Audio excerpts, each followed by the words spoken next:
દર્શક મિત્રો, જેપી ગુજરાત ન્યૂઝમાં તમારું સ્વાગત છે। વડોદરા શહેરમાં આવેલા અમિતનગર બ્રિજ પાસે હજારો ગેલન શુદ્ધ પાણીનો વેડફાટ જોવા મળ્યો હતો, ત્યારે સામાજિક કાર્યકર કમલેશ પરમાર દ્વારા વધુમાં જણાવ્યું હતું કે હાલમાં ઉનાળાની કાળઝાળ ગરમીમાં નગરજનો પીવાના પાણી માટે વલખાણ મારી રહ્યા છે, સાથે કોર્પોરેશન વડી કચેરી ખાતે રોજેરોજ મોરચો લઈને પહોંચી રહ્યા છે, ત્યારે આ વગર વરસાદે પીવાનું શુદ્ધ પાણી વેડફાઈ રહ્યું છે, તો જવાબદાર કોણ?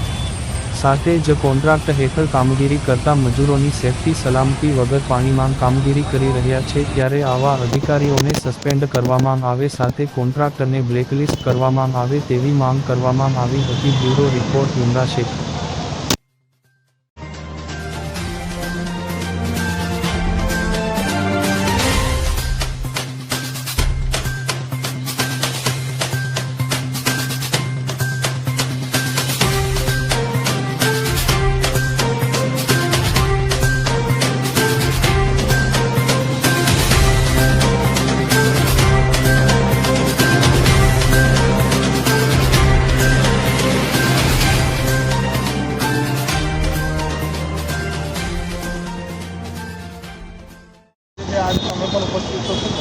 વડોદરા શહેરમાં આવેલ અમિતનગર બ્રિજ પાસે હાલમાં જે કહેવાય છે કે પાણી પુરવઠાની જે કામગીરી થઈ રહી હતી, પરંતુ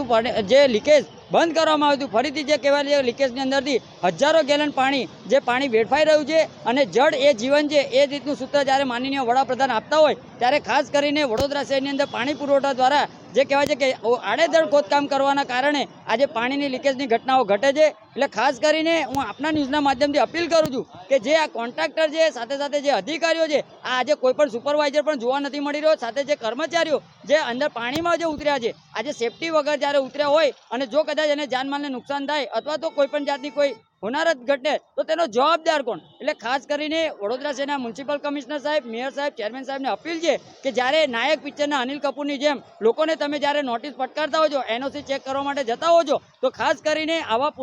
પાણી પુરવઠાના અધિકારીઓ, આવા પાણી પુરવઠાના કોન્ટ્રાક્ટરોને તાત્કાલિક ધોરણે બ્લેકલિસ્ટ કરવા જોઈએ અને આવા અધિકારીઓને સસ્પેન્ડ કરવા જોઈએ તેવી અમારી ખાસ માંગણી છે।